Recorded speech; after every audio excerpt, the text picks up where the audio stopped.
Hello there, my name is Eleanor and I hope you're enjoying this Christmas season.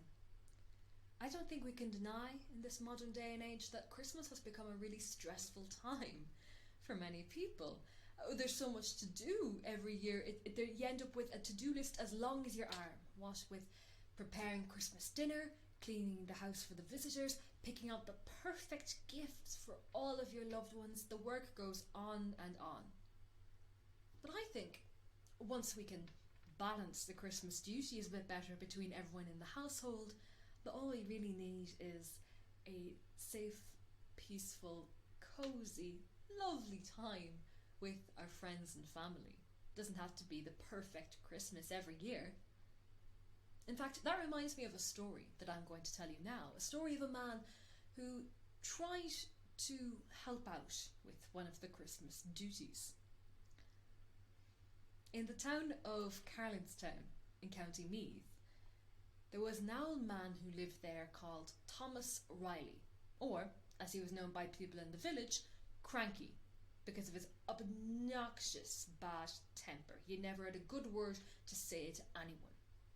He was a sailor in his youth, but when we meet him in the story, he lived as a bachelor with his sister Biddy in a stone-thatched cottage on the road out to Louth. He was a very superstitious man, as all sailors are, and he had plenty of ghost stories and sailors' tales to tell. In fact, every evening the pious, God-fearing mothers of the village would have to come down to his house and drag their innocent boys and girls away from his fireside. So enraptured they were by his storytelling, tales of gallant rescues upon the stormy seas and hairbreadth escapes from pirates and sea monsters. These children would be on their knees, sitting on the floor with mouths agape, eyes as wide as saucers, clinging to each other tightly, not daring to stir. And then when their mammies came from them, they were even afraid to step out into the darkness, afraid that a shrieking banshee, or perhaps even the devil himself, would be out there waiting for them. But they had to every year, for Thomas was never one to suffer fools, or children even, gladly. But this brings me to one snowy Christmas Eve. Biddy, Thomas's sister, who was his opposite in every way, so kind and good-natured she was, she fell sick. Not too sick, mind you, but sick enough that she had to stay in bed the whole day to recuperate. She asked Thomas to go down to the town and get the final things they needed for Christmas the next day. And Thomas, she said, don't forget to pick up a Christmas currant cake, one of those sweet cakes that we can enjoy tomorrow evening with our tea. Lovely. Thomas said to himself, sure, why would I be going down getting one of their sweet cakes in that bakery? It'd be poisoned, it'd be, after eating one of them. I'll make my own cake. I'll make a cake here with my own 2 hands. And won't Biddy be a surprised woman when she sees that? That's what Thomas did. He went down into the town, and once he's ticked off everything on Biddy's list, he got the ingredients for a Christmas currant cake. When he got back home, after he'd put everything into the cupboards, he rolled up his sleeves and dug his dirty, unwashed hands into the mixture of flour, spices, eggs and sugar and started making the pastry. Once he did that, it was almost ready to go in the oven, apart from he realised he'd forgotten the currants.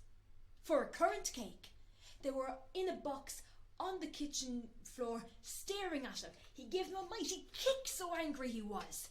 Ask bad scran to these currants in my kitchen floor, and may the devil take all the currants that are growing e'er more, he said. These currants fell across the floor, apart from a couple that were still left in the box when he went over to look. He picked some of them up, a thoughtful look in his eye, and he had an idea. He dropped them back into the box and went outside to get a stick. He came back in with this stick and he started stabbing holes into his pastry, into his cake mixture, and then took the safe currants that were still in the box and put them into these holes. Quite sparse, but And that's when he fired it into the oven, hung it on a hob over the stove, and sat back in his chair, waiting for the cake to bake. All is well that ends well. Shan't Biddy be surprised to taste my lovely cake at tea tomorrow? She'll say I was always right. This cake is taking an awful while though, he says. So he goes to have a little peek, see how it's getting on. But when he does, the cake has hardly risen. It's as flat as it was when he pushed in. He takes it out of the oven and marches straight upstairs with it to Biddy. He crashes open Biddy's bedroom door and thrusts it under her nose, saying, Biddy, Biddy, what the blazes is going on with this cake? After all the trouble I've gone to with it, it's hardly risen since I put it in. Biddy looks down at it and says, Thomas, you forgot the soda, the baking soda.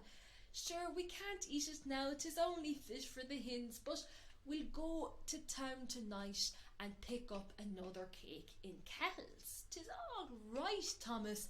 But he won't hear a word of it. He takes the cake from under her nose, flings it through the window like a frisbee, marches out of the house, slamming the front door behind him, and ends up in the pub drinking himself drunk that Christmas Eve night. And that was the last time Cranky Thomas Reilly tried to make a Christmas currant cake. Now, with a year like we've been through, and with the strange and unusual Christmas that we're all going to have, I think we can all expect ourselves and each other to have a few cranky moments of our own. We should give each other a break, really. We should give each other the benefit of the doubt. We've all gone through a hard time. But with a little more empathy and kindness, we can really have a special and meaningful Christmas this year. Thank you. Nalakana Yiv.